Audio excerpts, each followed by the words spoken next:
Olá, este é mais um episódio de uma websérie Ace Cortex. E essa não é aquelas webséries que a gente fala de metodologias de inovação, técnicas, ferramentas. A gente vai ir para outro lugar. A gente vai criar novos níveis de consciência. A gente vai falar de repertório de inovação relacionado à transformação cultural. Então é isso. O tema desta websérie é transformação cultural. E, como sempre, não estou sozinho. Inclusive hoje, muito bem acompanhado de duas mulheres maravilhosas, inteligentíssimas, que eu tenho certeza que você vai adorar conhecer e aprender muito também. Então deixa eu começar com ela, que é do nosso time, é de casa, e ela sim vai apresentar a nossa convidada. Lu, tudo bem contigo? Muito bem-vinda. Olá, LG, tudo bem? Prazer estar aqui com vocês em mais esse episódio da nossa websérie, né, com o tema de transformação cultural hoje. Bom, eu sou Luana Piva, eu estou atualmente como head da área de Mindset Transformation, que é a área aqui da Ace Cortex que cuida dos projetos de desenvolvimento e formação de pessoas para a transformação cultural, que tem tudo a ver com o nosso tema aqui de hoje, mas a grande estrela aqui da nossa websérie hoje é Verônica Manguinho. Vou pedir para a Verônica se apresentar, dar um oi aqui para vocês. Oi Luana, oi LG. Bom, primeiro, obrigada pelo convite. Eu sou Verônica, eu estou hoje na Natura como responsável da área de Talent Management, que são todos os processos de RH, carreira, performance e sucessão, e também de Leadership Development. Tenho um relacionamento de 3 anos, moro com meu namorado, e tenho um cachorrinho chamado Sushi, que é o meu filho. E uma coisa muito interessante sobre mim, que eu sou ariana. Falo isso porque isso que já dá um tom de quem eu sou. Para quem acompanha já sabe mais ou menos o que pode esperar, né, Verônica? Já sabe um pouco da personalidade. Muito bem, gente, inteligentíssima, está na Natura agora, trabalha com pessoas, com liderança. E para dar uma aquecida aqui, se você puder, você já deu um spoiler do que você faz, que você está na Natura e tudo mais, mas aprofundar só um pouquinho nesse início, que eu queria saber o seguinte. Primeiro, o que representa para você este tema que eu já sei, você vai contar para todo mundo agora, que você está estudando, que é de liderança regenerativa? Qual é a relação que isso tem com aquele projeto que você comentou quando a gente estava começando aqui a se programar para começar a gravação, que é o The Build Leadership Project, né? Conta um pouco para a gente o que é que você está fazendo e pensando e se dedicando neste momento. Vou voltar alguns anos atrás para falar como que eu cheguei nesse tema. Bom, para começar, assim, eu sempre fui um ser humaninho muito curioso, um ser humaninho super questionador, sempre me questionando por que as coisas eram do jeito que eram, sendo para o bem ou sendo para o mal. Eu fui fazer psicologia me formei em psicologia e escolhi psicologia muito pautada em entender o funcionamento do cérebro humano. E fiz psicologia, fui trabalhar com desenvolvimento humano organizacional, trabalho há quase 20 anos com desenvolvimento humano, e nessa minha jornada, em algum momento, eu percebi que treinamento, ele é insuficiente para mudar o mindset das pessoas, as crenças das pessoas, que existe muito mais coisa atrás das competências organizacionais, né, que são requeridas para o desenvolvimento humano. E aí eu comecei a pesquisar sobre espiritualidade dentro das organizações, comecei a pesquisar como que um mindset ele pode acelerar ou travar a incorporação de competências. Fiz algumas imersões de espiritualidade mesmo, de entender quem eu era, não só racionalmente, mas também nas outras esferas. E foi um processo, passei por um processo nos últimos 10 anos de transformação mesmo, de quem eu sou, das minhas crenças, daquilo que eu acredito, entre outras coisas. Passei antes de vir para a Natura, eu estou quase 4 anos na Natura, eu trabalhei 11 anos numa empresa francesa chamada Sodexo. Nessa empresa eu trabalhava diretamente com o board, e eu era responsável pelo desenvolvimento do board, e nessa ocasião me chamou muito a atenção, em 2019, um livro chamado Reinventando as Organizações, do Frederic Laloux. né? É minha Bíblia, assim, eu não estou em casa, se eu tivesse, eu ia mostrar como ela é todo riscado, esse livro. E uma das coisas que o Laloux fala logo nas primeiras páginas do livro dele é que as organizações, elas deveriam ser um espaço de manifestação da alma e não do ego. E assim, LG, eu fiquei com essa frase na minha cabeça, aliás, eu tenho essa frase na minha cabeça a vida toda. Forte demais, hein, É Verônica? muito Essa frase é forte. E aí, assim, eu acho que eu tenho uma crença comigo de que, como líder, eu também como líder, quando eu penso no desenvolvimento de um outro líder, eu preciso ser a primeira pessoa a trilhar o caminho, né? E quando a gente pensa no desenvolvimento dos líderes e o líder responsável por uma criação de uma cultura, o desenvolvimento, a manutenção de uma cultura dentro da organização, putz, aí isso daí vai puxando mais um monte de outros conceitos que a gente pode passar aqui 3 horas discutindo. Mas voltando à sua pergunta, eu passei, então, esses meus últimos 11 anos na Sodexo, pensando muito em projetos pautado na transformação da organização para uma organização no modelo TEAL, né, que é o modelo que o Frederic Laloux descreve, e fui parar na Natura, assim, super por acaso, fui fazer um benchmark lá, e aí contar um pouquinho desse projeto que eu estava fazendo de transformação organizacional, com foco em organizações TEAL.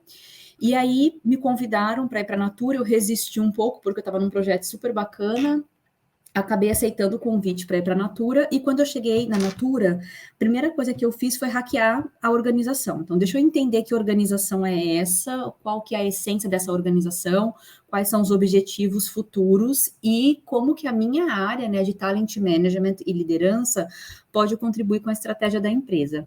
E aí, nesse processo todo de hackear a organização, eu entendi que a Natura tem um modelo de negócio que se chama modelo de negócio regenerativo, que vai além do triple bottom line, né? A gente fala hoje de sustentabilidade, mas a regeneração é quase que 2 linhas acima, porque a gente está falando de uma organização que cria condições para a vida.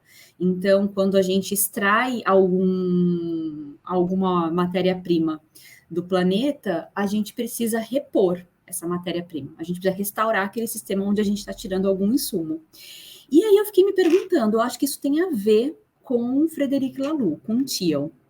E como que será que eu crio um design de cultura regenerativa? Porque, ok, o modelo de negócio da Natura, ele é esse modelo de negócio regenerativo, né? Que cria condições para a vida. Mas como que eu trago isso para a gestão de pessoas? Existe alguma coisa, né? Aí voltei de novo lá para o Frederic Laloux, comecei a pesquisar, conheci o conceito da biomimética, conheci o conceito de liderança regenerativa, e aí, a partir do conhecimento de liderança regenerativa, eu fiquei maluca. Eu falei, meu Deus, eu não estou sozinha, né? Toda aquela inquietação sobre espiritualidade dentro das organizações, a história da alma, do ego, os retiros que eu fiz, tudo me trouxe para esse momento agora, né? Onde eu estou inserida dentro de um contexto que é desenvolver processos e líderes que sustentem esse modelo de negócio regenerativo. E aí eu conheci esse projeto chamado BioLeadership Project, que é um projeto aqui da área de Bristol. Eu estou falando aqui porque eu estou aqui na Inglaterra.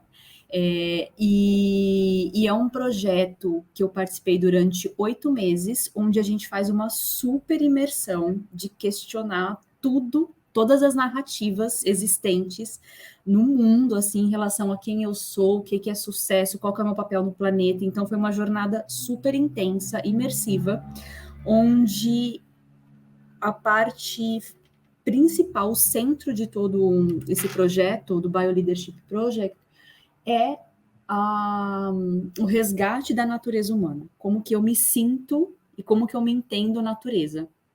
Então, foi um projeto super profundo, que eu fiz durante todo o ano passado, quando eu fiz 40 anos. Então, imagina, viver esse projeto de ressignificação, fazendo 40 anos de idade, foi uma crise, assim, maluca. E aí, esse ano, eu conheci um outro projeto de uma pessoa chamada Laura Storm, que é da Dinamarca, e a Laura tem um livro escrito de liderança regenerativa, onde ela e o Gilles, que é o coautor, eles falam sobre como que essa liderança regenerativa aplicada dentro das organizações.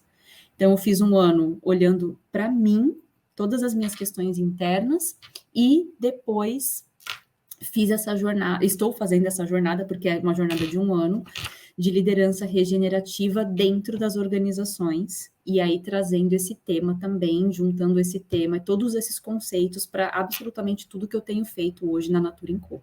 Uma resposta gigante, né? Mas é porque foram 2 anos, assim, que eu tentei resumir em 5 minutos. Qual que é a definição de liderança regenerativa? Vou começar por negócios regenerativos, né? O negócio regenerativo, ele é aquele que tudo que ele tira, ele recupera. Então, tirei uma árvore, eu planto 2. Isso é um negócio regenerativo, muito resumidamente. E ele usa os princípios da economia circular. Ou seja, não há desperdício. Tudo que eu tiro do planeta, o que é lixo para mim, pode servir para uma outra indústria. Conceito da economia circular. Quando eu venho para o modelo de gestão dos negócios, eu falo de 3 princípios básicos. O modelo de negócio regenerativo, a gestão do dia a dia, ela funciona a partir de 3 princípios. Primeiro, é um propósito evolutivo. A organização tem que ter um propósito que gera mais condição para a vida, né? Então, eu tenho um produto que ele resolve algum problema, ou eu tenho um produto só que gera ganho para mim. Segundo é a autogestão, então a gente trata adulto como adulto, então a gente sai desse lugar de querer controlar e comandar cada um dos passos dos nossos colaboradores, né? A gente dá responsabilidade e ensina sobre autogestão. E o terceiro ponto que é a integralidade, a gente faz uma transição de processos de olhar o colaborador em todos os seus papéis, né? Aquela história de tipo, você entrou na empresa, deixa a sua vida pessoal do lado de fora da catraca, não deveria existir, né? Então, a gente olha a integralidade, quem é esse colaborador na vida dele. E aí, para ser bem pé no chão, hoje o processo de desempenho, por exemplo, a gente redesenhou ele a partir desses princípios, e o processo de performance, ele mede as entregas e ele avalia se o colaborador ele teve alguma ação, seja pessoal ou dentro da organização, de impacto positivo. Então, eu posso colocar lá na minha avaliação de desempenho que eu estou, sei lá, usando fralda biodegradável para o meu filho. E essa é uma conversa de desempenho que acontece porque a gente acredita que não adianta ser melhor para a empresa, tem que ser melhor para o planeta, né? Então, esses são os 3 princípios da gestão de pessoas, de negócios regenerativos. E quando a gente fala especificamente da liderança regenerativa, a gente está falando que o líder, ele passa por 3 pontos, né? O primeiro ele precisa, não são 3 não, a Laura fala de 5 pontos da liderança regenerativa. O primeiro é que o líder, ele precisa pensar soluções, seja de produtos ou para a gestão da equipe deles, que garanta a afirmação da vida. Ou seja, tudo que você faz, ele tem que ter um propósito que impacta positivamente o meio ambiente ou as pessoas ao seu redor. O segundo princípio da liderança regenerativa é que, assim, não adianta sofrer, porque tudo muda constantemente, né? Se você olhar para a natureza, né, a natureza, ela tem os ciclos, né? Primavera, verão, outono, inverno. As organizações, elas se organizam para ficar só na primavera e no verão. O que é isso? Só dar frutos e vender, dar frutos e vender, inovar e vender. Quando ela precisa desse momento de recolhimento, né? Porque a natureza é assim. Então, tem que ter essa clareza, a liderança tem que ter essa clareza de que tudo muda constantemente o tempo inteiro. O terceiro ponto da liderança regenerativa é a questão do entendimento de que tudo, absolutamente tudo, está conectado. Então, não adianta eu ter o pensamento de, poxa, vou fazer um trabalho aqui e vou pedir um super desconto e estrangular o meu fornecedor. Ou vou fazer um trabalho aqui e pagar o mínimo que eu puder para o meu colaborador, porque eu quero maximizar meu lucro. Então, esse terceiro ponto da interconexão é uma lógica do ganha-ganha-ganha. Todo mundo que está conectado comigo, dentro do meu business, ganha. Não sou só eu que ganho. O quarto ponto, que tem muito a ver com essa questão da interconectividade, é a própria diversidade, né? Assim como a natureza tem todos os elementos no ecossistema, as organizações também deveriam seguir essa lógica, né? E a gente se pautar por modelos de negócios que prezam pela pela diversidade e pela inclusão de diferentes ideias, diferentes backgrounds, diferentes culturas, entre outras coisas, né? Tudo que representa diversidade. E, por fim, né, como que a gente implementa esse modelo de gestão onde a gente não fica exigindo o máximo das pessoas, dos fornecedores do sistema o tempo inteiro, né? Que é a aplicação desse mindset que eu trouxe de entender que tudo muda constantemente, mas aplicado a entender que existe um momento de planejar, um momento de colher frutos, um momento de refletir, um momento de ir para fora, um momento de fazer pesquisa. Que momentos são esses? Porque no fim, às vezes, a gente acaba sempre vivendo nessa pressão maluca de só gerar, de criar um produto, esse produto vender muito, e depois a gente quer outra, e nunca para, nunca tem um momento do recolhimento, né? Então, é a aplicação desse conceito de cíclico e sazonal. Lembrar que existem momentos cíclicos e sazonais. Então, a Laura, ela define esses 5 princípios da lógica da vida, da liderança regenerativa. Mas eu fiquei curiosa, Verônica, para entender um pouco mais essa aplicação, né, do conceito de liderança regenerativa para o contexto da empresa, da liderança e da própria cultura organizacional, né? Você comentou, dentro do modelo de negócio, está muito claro, né? A gente sair um pouco dessa visão de extrativista, né? De um negócio que só retira e nunca devolve, não se vê parte do ecossistema. E aí tem aspectos que também estão relacionados à cultura organizacional, né? Como que essa liderança, então, ela deixa, talvez, me arriscando aqui, né, no tema, deixa, talvez, de ter uma relação ali com o time, fazendo um paralelo, né, que também só busca extrair resultado a qualquer custo para conseguir criar ali um certo contexto. E eu fiquei curiosa para entender qual que é esse contexto, né? Como que isso se reflete numa cultura organizacional? Porque, independente da organização, ela ter um modelo tradicional ou um modelo regenerativo, o nível de consciência ele é muito determinado pela cultura em que a gente está inserido, né? Aquilo que é a narrativa vigente em relação ao que é sucesso organizacional ou o que é sucesso individual. A grande parte das culturas, elas vendem para a gente o sucesso tanto individual quanto profissional, baseado em números, baseado em sucesso de números, né? Quanto maior o número de clientes, melhor. Quanto maior o número de vendas, melhor. E essa narrativa que a gente tem de maximizar tudo, acaba determinando como que as pessoas se comportam dentro da organização.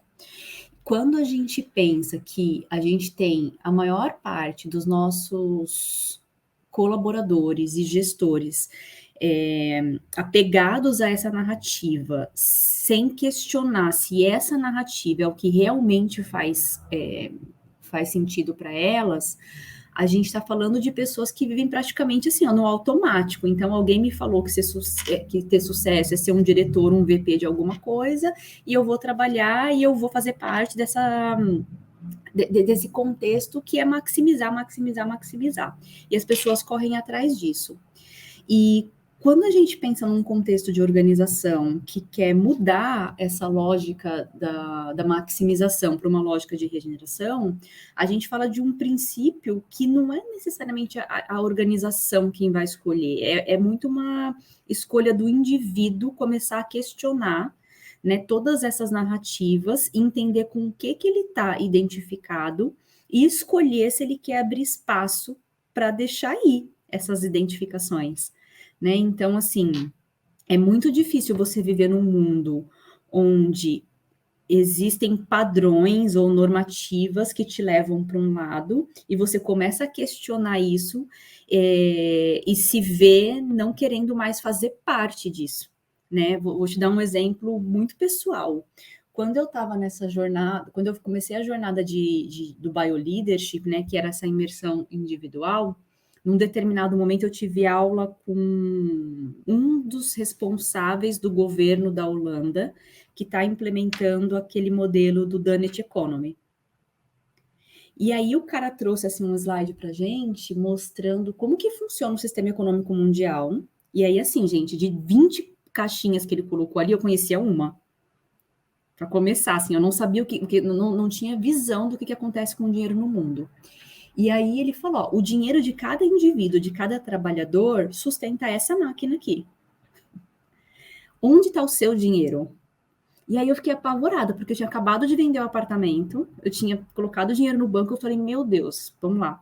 Eu tô falando aqui de regeneração, eu tô falando que eu quero uma nova perspectiva para minha vida, e eu, com meu pouco de dinheiro, tô sustentando essa máquina que eu estou criticando. E aí eu falei, bom, o que eu faço com o meu dinheiro? Eu maximizo o lucro nas empresas que são extrativistas, ou eu aceito ganhar menos nas empresas que são responsáveis? Gente, eu fiquei nesse conflito assim, ó, 2 semanas.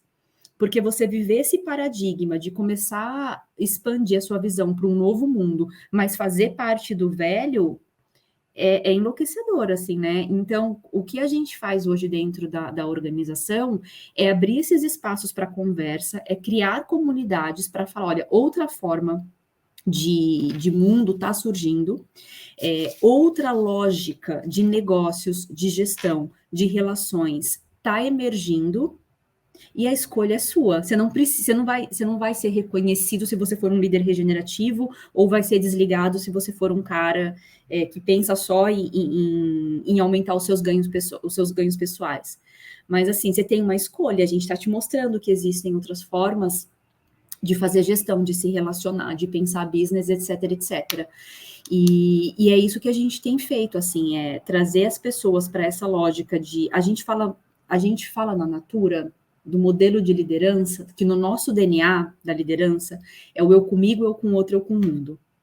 Né? Então, uma autoliderança, a minha liderança com os outros e o meu impacto no mundo. É isso que a gente quer que as pessoas entendam, né, que a liderança para a gente é isso, e que elas escolham de que lado que elas querem estar e como que a gente pode ajudar essas pessoas a fazerem a transição. Mas, de novo, é tudo uma questão de escolha individual. A gente, como empresa, a gente não consegue fazer com que isso aconteça, né? É uma escolha do indivíduo. A conexão que eu quero fazer é o seguinte, então, agora que está todo mundo na mesma página da definição do que dá para fazer, é assim, ó, os ciclos que você citou, dá para fazer um deparo com as revoluções que a gente viu na sociedade. Então, Revolução Agrícola lá atrás, passamos pela Revolução Industrial, estamos na digital, tanto que a transformação digital, depois que estourou o lockdown em 2020, ele cresceu muito no Brasil, por exemplo, os executivos saíram buscando o que é transformação digital, o que é estar em canais digitais, o que é atender os clientes pelo WhatsApp, e neste sentido, uma nova pressão, uma nova cobrança, uma nova expectativa em relação aos líderes emergiu. Então, se a gente pegar um estudo do MIT, o MIT ele avaliou em dezenas de países os estilos de liderança, e ele encontrou e reuniu 3 deles. E essa é a relação aqui, a perspectiva que eu quero colocar para te ouvir, que é a seguinte: tem um estilo de liderança que ele está em queda livre, que não tem mais lugar no mundo corporativo. É aquele líder que microgerencia tudo, ele cria planos rígidos, é top-down toda hora, é comando e controle, é aquele jeitão bem antigo que ninguém suporta mais. Existe um outro estilo que ele está resistindo, mas em transição, que é foco em performance. O discurso é bom, resultado, meta, performance, mas cai nesse senso comum que você citou há pouco de: será que é só isso? Será que a gente só vive em verão, em primavera, o ano todo? Será que o ser humano ele não é integral a ponto de ter dias que ele não está tão bem quanto outros dias? Então, esse líder que muitas vezes não é ético, que ele não cuida, não humaniza as relações, ele não lidera para a mudança, ele está resistindo, mas ele tende a assumir. Do MIT, ele traz um líder que está emergindo, que é o líder orientado pelo propósito. Ele nutre a paixão da corporação dele, do time. Ele tem essa relação de causalidade. Ele entrega resultados, mas ele cuida do como, do meio, ele humaniza as relações, ele é autêntico, ele promove a diversidade, ele cria um ambiente de segurança psicológica. Enfim, é uma forma que o MIT encontrou de mostrar como que o mundo está mudando. Fazendo esse debate, qual é a sua visão no desafio que você tem na Natura e tudo que você está estudando de quais são as competências, então, desse líder moderno diante dos desafios do mundo moderno? Que tipo de hard skills, soft skills um líder tem que ter para entregar resultado, inovar, cuidar das pessoas, impactar o mundo? Enfim, como que você correlaciona isso trazendo para a prática? Alguém que está assistindo a gente agora e pensa: legal, entendi, achei lindo, como que eu vou para a vida real agora? Essa é uma boa pergunta, porque assim, toda teoria, ela é linda. E aí eu vou te contar um pouco assim do como foi a minha transformação, porque eu estudei, né, o Bioleadership, eu entendi o poder da natureza, eu entendi qual que é a pegada que a gente está deixando no planeta, as coisas que a gente está destruindo. Aí o Andrés, que é o cara que desenhou o curso, ele traz assim, poxa, a gente está enfrentando crise climática, degradação do solo, extração sem controle, desigualdade, guerra, um mundo super competitivo, e você aí está fazendo o quê? No seu dia a dia do trabalho. Aí eu pensei, meu Deus, eu estou trabalhando, eu não estou contribuindo para mudar nada disso. Então, quando a gente quando a gente começa a questionar, né, a situação do mundo versus o que a gente está fazendo, dá um choque, assim, tremendo, porque você pensa... Eu vou falar o que eu senti, tá? Estou me sentindo enganada, porque tudo que eu estudei no MBA de administração estratégica, nada se referia a eu olhar para dentro e aí eu pensar quais são as minhas verdades e com o que eu quero estar conectada. Eu sempre consumi o que me foi vendido, principalmente das escolas de negócio, porque até então, assim, eu olhava muito para o que Harvard estava fazendo, MIT estava fazendo, mas muito pouco para o que eu achava que eu queria fazer. E aí, quando ele trouxe esse ponto, eu comecei a questionar que competências era essa que realmente a gente precisava desenvolver dentro da organização, mas que não fosse algo que é muito bonito de falar, que a gente treina as pessoas, que a gente leva as pessoas para os lugares, mas que elas voltam para o dia a dia e que, no fim, elas acabam fazendo tudo aquilo que está dentro do DNA delas, tudo aquilo que elas conhecem. E aí...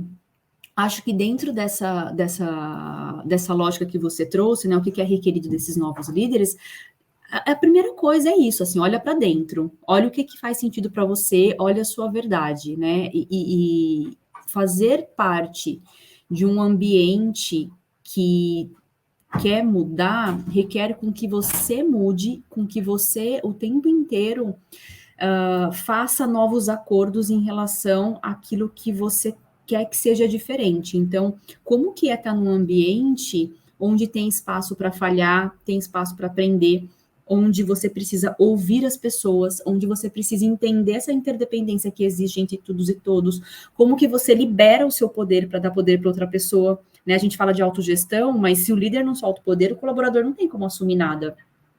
Como que é você liberar a potência da organização, né? Existe um monte de gente potente, mas que não consegue colocar o seu conhecimento em prática porque ele é esmagado mesmo pelo dia a dia.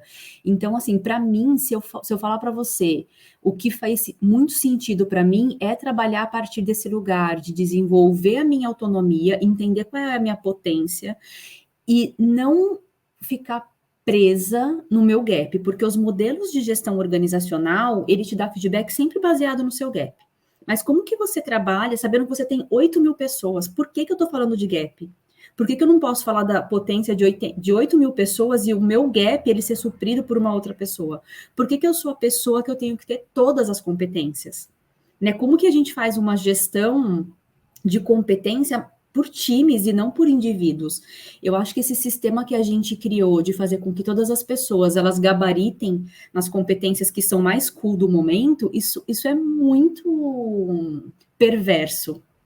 A gente criou um modelo de gestão de pessoas que para mim, beira perversidade, assim, que é você querer que a pessoa seja bom em todas as coisas. E isso é impossível, LG. Eu faço mentoria de mulheres em situações de vulnerabilidade. É assim, ó, 9,5 mulheres de cada 10 se sentem inferiores em relação... Não aos homens, mas em relação ao planeta, assim, as pessoas se sentem muito inseguras. Então, eu enrolei um monte de coisa para falar uma coisa que para mim é a principal, é a autoapropriação, né? Se você tem autoconhecimento, se você sabe qual que é a sua potência, se apropria disso e vende isso, sai do lugar da falha, né? Então, assim, para ser bem prático, eu sempre falo isso pro meu time, cara, sai do lugar da falha. Sai do lugar do não tenho, entra no lugar da potência e procura na rede aquilo que você não tem. Né? Resumindo, eu acho que é isso, assim, com autoconhecimento que vem com autoapropriação. É você se apropriar da sua sombra e da sua luz. E eu não conheço, LG, assim, ó, eu trabalho com desenvolvimento de C-Level, tem uma rede enorme, né, 20 anos de RH, conheço muita gente, não existe um executivo. Esse dia eu estava conversando com o Paul Pullman, tá? Que ele deu uma palestra pra gente na Natura. Ele estava falando das vulnerabilidades dele. Não existe um executivo, até hoje eu não conheci um cara que fala assim, cara, eu gabarito nas competências. E quando a gente está nos níveis abaixo, dentro da organização, a gente fica sempre se sentindo impostor. Então é isso, se apropriar, né? Se apropriar da nossa sombra e da nossa luz, porque todo ser vivo tem sombra e luz. Até a árvore. Eu queria puxar um ponto aqui, Verônica, que ficou muito forte para mim na sua fala, né? Que é o quanto essa visão de liderança regenerativa, ela parte de um estímulo e até de um pressuposto de que o indivíduo ele precisa se colocar sempre nesse lugar de questionamento, né? Você comentou de questionar, inclusive, as narrativas às quais ele está preso. E eu acho que tem muito a ver com essa coisa da inquietude, né? A gente fala muito do troublemaker aqui na ACE, que é essa pessoa que está sempre incomodada ali com as coisas como elas são, e até no bom sentido, né? Porque quando você se incomoda, se deixa tocar ali por algo que está acontecendo, você também se coloca no lugar de responsabilização ali, né? De poder fazer algo, de poder buscar uma solução para aquilo que incomoda. E eu queria te perguntar, assim, como é que você vê a conexão entre este olhar de liderança regenerativa com o contexto e a necessidade de uma empresa que busca inovar, né? Por ela estimular esse mindset aí de resolução de problemas, talvez, das pessoas. Eu li um livro muito legal, que eu preciso reler ele, que chama Design de Culturas Regenerativas. Vocês já ouviram falar? É do Daniel alguma coisa. Não lembro o sobrenome dele. E o Daniel, ele começa falando assim, ó, que ele não sabe o que veio primeiro, se foi o design ou a cultura. Porque se você tem um mindset X proveniente da sua cultura, você vai criar produtos e soluções a partir do seu mindset. Só que se você consome um monte de produtos e soluções, esse seu consumo também cria cultura, né? E ele fala assim, o que vem primeiro? Né? A cultura ou o mindset? Desculpa, a cultura ou o design? E aí, uma das provocações que ele traz nas primeiras páginas, se eu não me engano, é uma frase do Einstein. Acho que é do Einstein. Que ele fala assim, ó, não adianta dar a solução certa para o problema errado. É isso, Luana, assim, a gente, dentro dessas narrativas vigentes, eu aprendi que eu precisava dar resposta rápido, que eu precisava saber de tudo, que eu precisava solucionar, que eu precisava desbloquear as coisas. Eu não fui estimulada a identificar a causa raiz das situações. Né? Então, quando a gente fala de uma pessoa que tem esse senso questionador, geralmente isso não é bem-vindo. Essa pessoa é chata, assim, sabe? Poxa, tudo você questiona, tudo. Eu já recebi um feedback, Luana. Você tem uma profundidade técnica muito boa. Só que tem momentos que eu só quero que você execute. Não precisa questionar. Me traz uma solução. E aí eu ouvi isso, eu falei, cara, eu sou pago, vamos lá, né? Começando pela posição, né? Um gerente sênior, ele é pago ou ele é contratado para pensar ou para executar? Começa por aí. E aí eu peguei, não respondi, fiquei com isso, depois eu fui pensar, falei, poxa, mas o que me trouxe até aqui, onde eu tô hoje, é justamente essa capacidade de analisar uma situação, de encontrar a causa raiz e de resolver. Mas para você encontrar a causa raiz de uma situação, você tem que ser esse cara, esse troublemaking, esse trouble researcher, esse cara que está procurando o problema, a causa desse problema, para você achar uma solução que vai resolver a raiz do problema, e não alguém que vai criar uma solução para a pergunta errada, né? E o livro do Daniel inteiro, assim, de novo, né, sobre design de culturas regenerativas, o livro inteiro é baseado em pergunta. Como que a gente aprende a perguntar, como que a gente acha a causa raiz. E para mim, se você não tem essa curiosidade ou essa indignação né? Ou esse, sei lá, em algum momento da nossa história a gente chamou essas pessoas de anarquistas, né? Se a gente não tem essa coisa dentro da gente de querer achar a resolução de um problema, você nem consegue chegar na solução. Então, você tem um monte de gente ali trabalhando sempre na superfície e um monte de gente fingindo que trabalha, né? Como que você traz a criatividade para o trabalho se você está sempre consumindo as mesmas coisas, se você está sempre fazendo as mesmas coisas? Não tem como. Esses dias eu vi uma pesquisa falando da neurociência, falando que você não consegue manter estado de criatividade se você está no high beta, que é um lugar que o nosso cérebro alcança quando você está sob pressão. E aí toda a história começa falando que a gente nunca teve tão doente, saúde mental, como estamos hoje. Né? Nunca alcançamos esse índice de problemas de saúde mental. A pandemia, a guerra, trouxe para a gente esse estado constante de high beta, que é de muita pressão, que a gente não consegue mais silenciar, a gente não consegue ficar quieto, a gente não consegue ficar sem estímulo visual, a gente está sempre assim, ó, nesse high beta, e não tem espaço para inovação quando você está nesse estágio. É desesperador. E assim, ó, ficar sem pensar ou sem resolver alguma coisa é desesperador também. É desesperador, mas você sabe que quando você... Realmente, né, é uma reflexão até bem profunda, porque quando você cruzou agora aí criatividade com inovação e o que está acontecendo, trabalha até certo horário, para tudo, vai se ouvir, vai se perceber, vai cuidar do outro, vai assistir o pôr do sol, etc., o efeito Médici, não sei se você conhece ou leu esse livro, você gosta bastante de ler, o Franz Johansson, ele se inspirou num momento da história chamado Renascimento Italiano. É bem inspirador, né? E que promoveu diversas mudanças no contexto da sociedade, mas tem uma frase desse livro que basicamente ele fala que as pessoas que inovam, os inovadores, quem coloca a mão na massa para fazer, são as pessoas que estão mudando o mundo. E elas mudam o mundo no momento que elas penetram na intersecção. E essa intersecção é um lugar de potência. Você citou essa palavra, eu vou usar aqui. Esse lugar de potência, ele conecta, cruza, relaciona conceitos muito variados, de campos distintos, onde a diversidade realmente ela é muito presente. E a cultura também. Então, é um encontro de tipos diferentes de estilos, conceitos, técnicas, métodos, com culturas diferentes, com pessoas diferentes, e a combinação delas é uma explosão muito positiva, é um choque muito positivo. Dessa explosão surgem coisas novas, ideias novas, coisas extraordinárias. E isso está me impactando muito para encerrar essa conversa, porque se a gente conectar todos os pontos que a gente falou aqui, ela é uma conversa não óbvia. Esse tipo de conversa, os elementos que você trouxe, as provocações que você trouxe, as reflexões que você trouxe, eu duvido que quem está assistindo aqui agora já teve neste nível nos últimos 12 meses, 24 meses, com o gestor direto, com alguém da equipe, porque a gente não faz isso no dia a dia.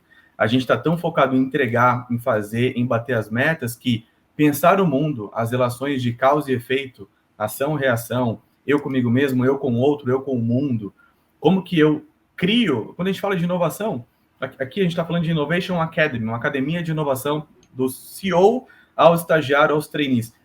Como que eu coloco um jeito de trabalhar, de me relacionar com o meu trabalho, com o mundo, com a sociedade, de forma que todo e qualquer produto e serviço ou solução inovadora, ela passa a existir para resolver um problema de alguém. De forma que ela seja real, de forma que ela gera valor para alguém. E neste interim, olha que interessante, eu consigo ser mais eficiente, mais eficaz, mais produtivo, mais feliz, cuidando da minha inteligência emocional, do meu cérebro, do meu corpo, do meu espírito, da minha família. Então, a gente pode fazer uma conexão muito grande aqui, que a inovação passa por autoconhecimento do indivíduo, passa por conhecer a cultura que você vai se relacionar, que é o que você fez quando você entrou na Natura, você hackeou o sistema operacional cultural da Natura, para daí, então, a gente evoluir, crescer, se desenvolver a partir das nossas crenças e valores relacionados com o ambiente que a gente está, para gerar valor para alguém. esse alguém pode ser o meu colega, o meu cliente, o meu usuário, o meu familiar. É isso, né? Eu estava vendo agora uma palestra do... Ai, tem uma empresa que eu não sei nem pronunciar o nome, é Busdorg, sei lá, que é uma empresa de healthcare da Holanda.